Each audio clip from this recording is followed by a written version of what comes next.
হাফেজ জামিন শহীদ রহমাতুল্লাহ আলাইহির কবরের উপরে দাঁড়ায়া একজন আল্লাহর কোরআনের তেলাওয়াত করতেছে তলবে ইলম। কবরের ভেতর থেকে জামিন শহীদ বলে, বেটা কেড়ে দাঁড়ায় দাঁড়ায় তেলাওয়াত করস? মাসালা বল আগে, তেলাওয়াত করা উত্তম নাকি তেলাওয়াত শোনা উত্তম? উপর থেকে তলবে ইলম কয় তেলাওয়াত করা উত্তম। নিচের থেকে কবরের ভেতর থেকে জামিন শহীদ বলে, বেটা মাই শহীদ হু মাই হাফেজ হু। কবর থেকে জামিন শহীদ বলতেছেন, মাই শহীদ হু মাই হাফেজ হু, আমি হাফেজ, আমি শহীদ, আমি জিন্দা, আমি জীবিত, আমি হাফিজুল কুরআন। আমি এখনো কবরে তিলাওয়াত করতেই আছি, তা আমার কবরে তিলাওয়াত করস কেন? যাও কিসি মুর্দার पर जाके तिलावत करो। अल्लाहु আকবার জোরে করে বলো। কিছু কিছু শহীদ আছে কথা কয়, আব্দুল্লাহ ইবনে জুবাইর আঙ্গুলি উঠায় বলে তুই মারছস, কারণ নবীজি আর হযরত আয়েশার মাঝখানে উনি ঘুমাইছেন যখন সফর। আল্লাহর রাসূল সাল্লাল্লাহু আলাইহি ওয়াসাল্লাম আর হযরত আয়েশার মাঝখানে ঘুমাইন না সাহাবী হলো আব্দুল্লাহ ইবনে জুবাইর। এই আব্দুল্লাহ ইবনে জুবাইরের মতো আলেমকেও মারছে হাজ্জাজ ইবনে ইউসুফ। কিন্তু আজব সংবাদ হলো, আশ্চর্য খবর হলো, হাজ্জাজ ইবনে ইউসুফ মৃত্যুর আগে আল্লাহকে বলে, আল্লাহ ও আমার মাওলা, মাওলা রে, সারা দুনিয়ার মানুষ বলে আমি জালেম আকবার, আয় আল্লাহ সারা পৃথিবীর মানুষ বলে আমি জালেম সবচেয়ে বড়, কিন্তু আমি জানি তুমি আল্লাহ আকবার গফফার, আমি জানি তুমি আল্লাহ বড়, তুমি ক্ষমাকারী সবচেয়ে বড় গফফার। পৃথিবীর মানুষ বলে আমি জালেম আকবার, কিন্তু আমি বলি তুমি ক্ষমাকারী সবচেয়ে বড়।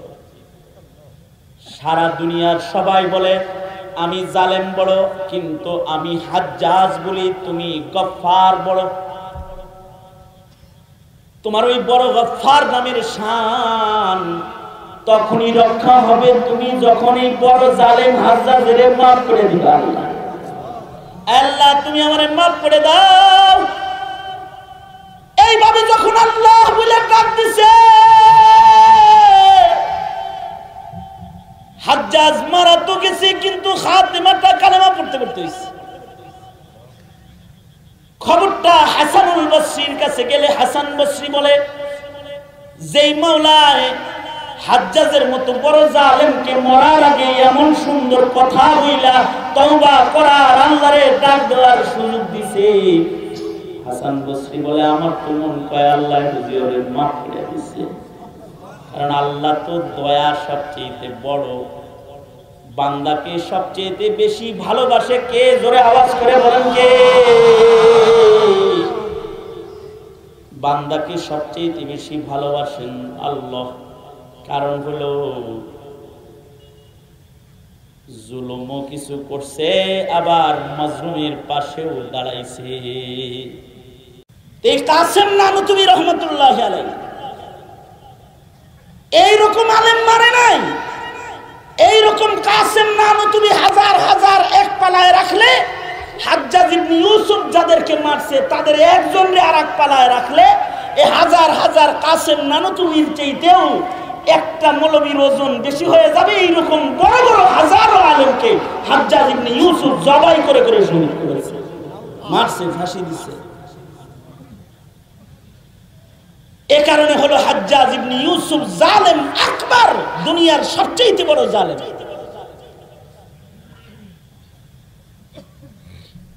সে মারছে তো মারছে, এমন সাহাবীকেও মেরেছে যে সাহাবী নবীজির বুকের উপরে ঘুমাইছে, যেমন আব্দুল্লাহ ইবনে জুবাইর রাদিয়াল্লাহু আনহু। ইবনে ইউসুফ শহীদ করেছে, মারছে তো মারছে, চুরি তো চুরি, আবার সিনা চুরি, মাইরা আবার মাথা হাতায় আর কয়। এই রকম একজন সাহাবী নবীর বুকে যে ঘুমাইছে তারা কে মারলো গো? এরকম শয়তানের শয়তান, চিন্তা করেন। হ্যাঁ, না মারছে কে? হাজ্জাজ ইবনে ইউসুফ নিজে মারছে, মাইরা আবার আব্দুল্লাহ ইবনে জুবাইরের মাথা হাতায় আর বলে এই রকম একজন সাহাবী যে নবীর বুকে ঘুমাইছে এরে কে মারলো রে? কিন্তু সব জায়গায় তো বাটপারি চলে না, সব জায়গায় তো আর বাটপারি চলে না।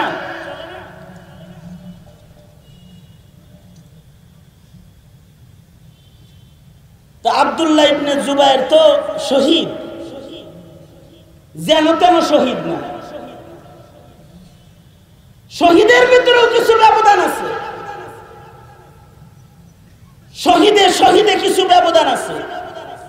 আব্দুল্লাহ ইবনে জুবাইর এরকম শহীদ যে আব্দুল্লাহ ইবনে জুবাইর দাফনের আগে কথাও বলছে। সুবহানাল্লাহ। হাজ্জাজ ইবনে ইউসুফ যখন আব্দুল্লাহ ইবনে জুবাইরের মাথা হাতাইতেছে আর বলতেছে এইরকম একজন মানুষকে কে মারলো, কে মারলো, তো আব্দুল্লাহ ইবনে জুবাইর উঙ্গুলিটা এইভাবে উঠায়া হাজ্জাজের চেহারা বরাবর হাত নিয়ে কয় আংতা তুই মারছস। কারে বাটপারি বলে জিজ্ঞাসা করে, সুবহানাল্লাহ, তুই মেরেছিস আমাকে।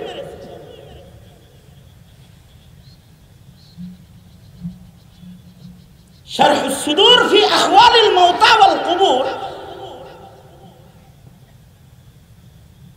জালালউদ্দিন সুয়ুতী রাহমাতুল্লাহ আলাইহি আলাদা একটা কিতাবে লিখেছেন, মরার পরেও কিছু মাইয়িত কথাবার্তাও কয় এর উপরে।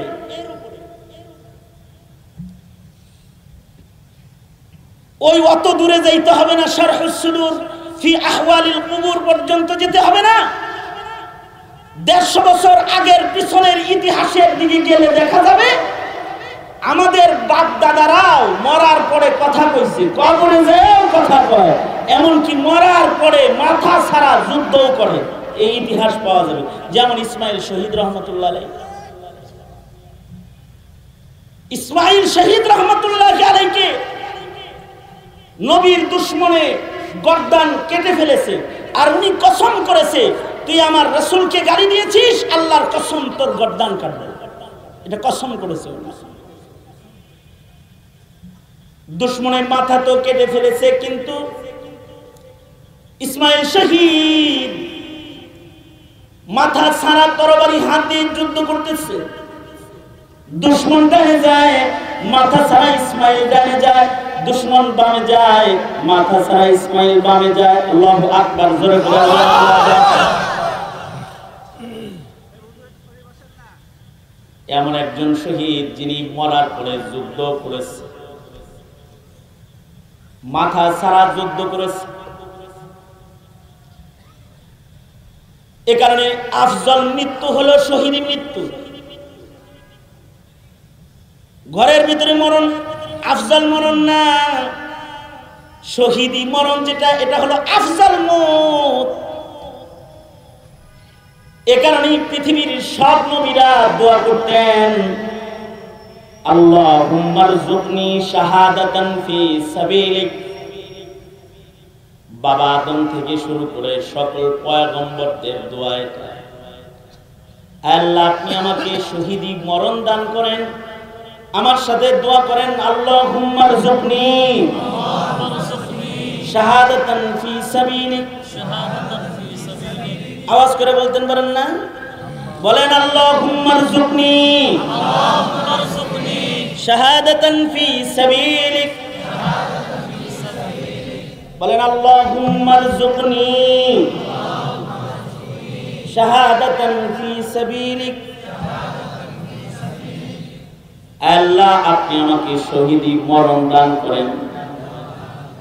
আরবিতে যদি না পারেন তাহলে বাংলায় বলবেন ইয়া আল্লাহ। বলেন ইয়া আল্লাহ, আরো জোরে বলেন ইয়া আল্লাহ। আপনার কাছে শহীদি মরণ চাই, এ দোয়া করবেন, আল্লাহ আপনার কাছে মরণ তো একদিন হবে, তাহলে শহীদি মরণ আপনার কাছে চাই। যদি দোয়াটা কবুল হয়ে যায় তাহলে শহীদ কখনো মরে না। শহীদদেরকে মৃত বলা নিষেধ, শহীদদেরকে মৃত মনে করা নিষেধ। ওয়ালা তাকুলু লিমান ইউকতালু ফি সাবিলিল্লাহ ওয়ালা তাহসাবান্নাল্লাযীনা কুতিলু ফি সাবিলিল্লাহ। আল্লাহর রাহে কেউ যদি শহীদ হয়ে যায়, মৃত মনেও করা যাবে না, তাদের মরা বলাও যাবে না। বাল আহইয়াউ ওয়ালাকিন লা তাশউরুন, তারা জিন্দা। বলেছেন কে? আরো জোরে আওয়াজ করে বলেন, বলেছেন কে? স্বাধীন সার্বভৌম মুমিনের মাটি বাংলার স্বাধীনতাকে রক্ষা করার জন্য যদি এ জমিনের ঈমান আর ইসলামের অধিকারকে রক্ষা করার জন্য আবার যদি কখনো শাহাদাত বরণ করার মৌকা আসে, এই বাংলার মুক্তি যোদ্ধার সন্তানের কাফেলা তোরা রাজি আছো তো ইনশাআল্লাহ? যে শাহাদাতের জন্য তৈয়ার থাকা, এটা নবীদের সুন্নাত। কাফের মুশরিক যারা, ওদের কাছে গুলি আছে, ক্ষমতা আছে। ইহুদ নাসারা কাফের মুশরিক, ওদের কাছে অস্ত্র আছে। আর মুমিনের কাছে ঈমান আছে। ঈমান, যে ঈমান হাইসা মরার ঈমান, হাইসা মরার ঈমান।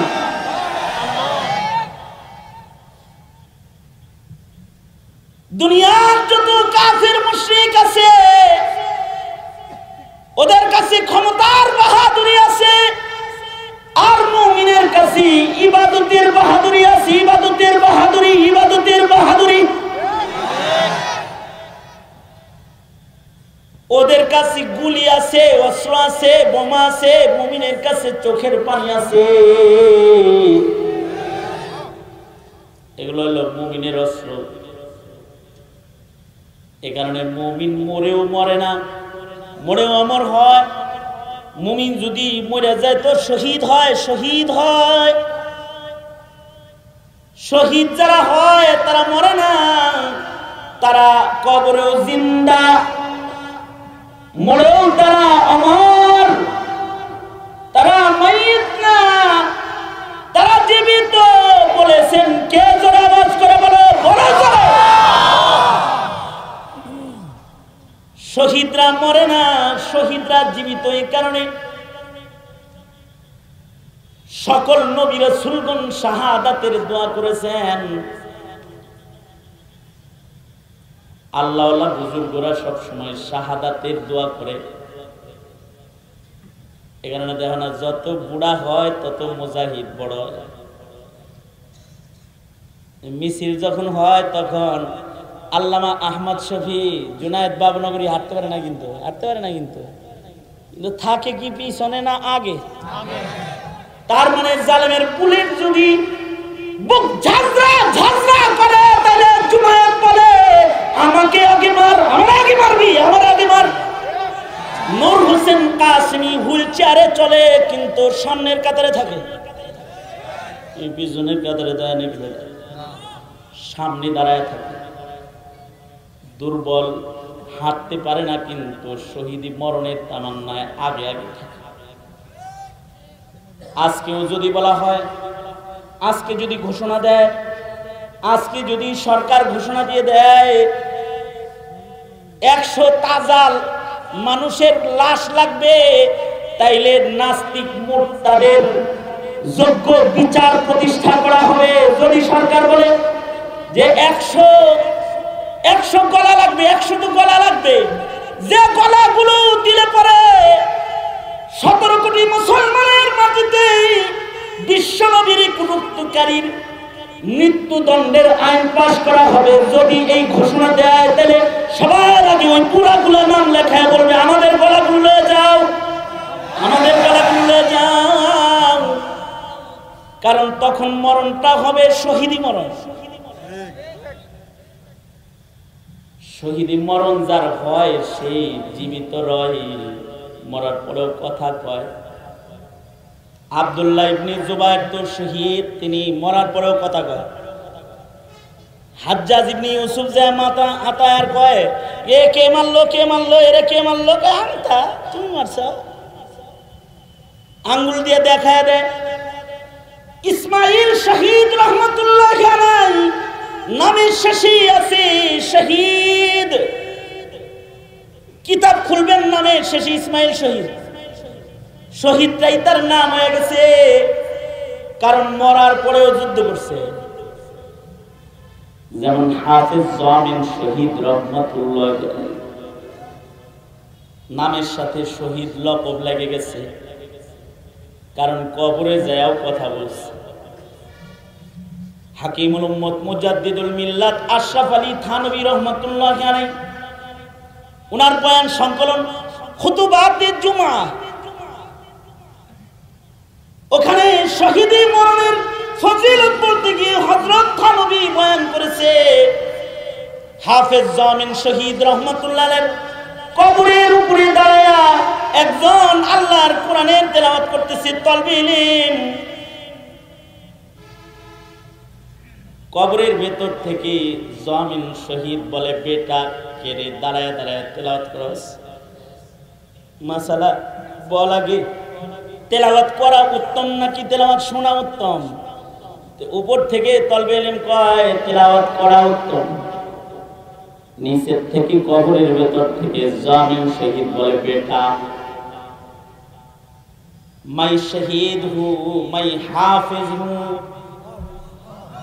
কবর থেকে জামিন শহীদ বলতেছেন, মাই শহীদ হু মাই হাফিজ হু, আমি হাফেজ, আমি শহীদ, আমি জিন্দা, আমি জীবিত, আমি হাফিজুল কুরআন।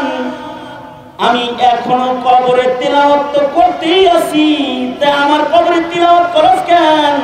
যাও কিসি মুর্দার पर जाके तिलावत करो, আল্লাহু আকবার জোরে করে বলো। কিছু কিছু শহীদ আছে কথা কয়।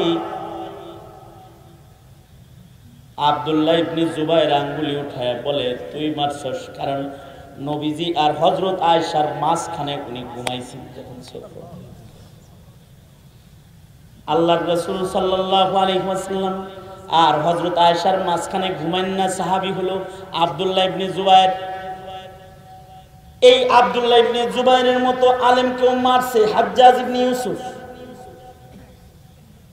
কিন্তু আজব সংবাদ হলো, আশ্চর্য খবর হলো, হাজ্জাজ ইবনে ইউসুফ মৃত্যুর আগে আল্লাহকে বলে, আল্লাহ ও আমার মাওলা, মাওলা রে, সারা দুনিয়ার মানুষ বলে আমি জালেম আকবার, আয় আল্লাহ সারা পৃথিবীর মানুষ বলে আমি জালেম সবচেয়ে বড়, কিন্তু আমি জানি তুমি আল্লাহ আকবার গফফার, আমি জানি তুমি আল্লাহ বড়, তুমি ক্ষমাকারী সবচেয়ে বড় গফফার। পৃথিবীর মানুষ বলে আমি জালেম আকবার, কিন্তু আমি বলি তুমি ক্ষমাকারী সবচেয়ে বড়। সারা দুনিয়ার সবাই বলে আমি জালেম বড়, কিন্তু আমি হাজ্জাজ বলি তুমি গফফার বড়। তোমার ওই বড় গফফার নামের শান তখনই রক্ষা হবে তুমি যখন এই বড় জালেম হাজ্জাজের মাফ করে দিবা। আল্লাহ আল্লাহ তুমি আমারে মাফ করে দাও। এইভাবে যখন আল্লাহ বলে ডাক দিছে, হাজ্জাজ মারা তো গেছে, কিন্তু খাতিমাটা কালেমা পড়তে পড়তে হইছে। খবরটা হাসানুল বসরির কাছে গেলে হাসান বসরি বলে, যেই মাওলায় হাজ্জাজের মতো বড় জালেমকে মরার আগে এমন সুন্দর কথা বইলা তওবা করার, আল্লাহরে ডাক দেওয়ার সুযোগ দিছে, হাসান বসরি বলে আমার তো মন কয় আল্লাহ হুজুরে মাফ করে দিছে, কারণ আল্লাহ তো দয়া সবচেয়ে বড়, বান্দাকে সবচেয়ে বেশি ভালোবাসে কে? জোরে আওয়াজ করে বলেন কে? বান্দাকে সবচেয়ে বেশি ভালোবাসেন আল্লাহ। কারণ হলো জুলুমও কিছু করছে, আবার মাজলুমের পাশেও দাঁড়াইছে।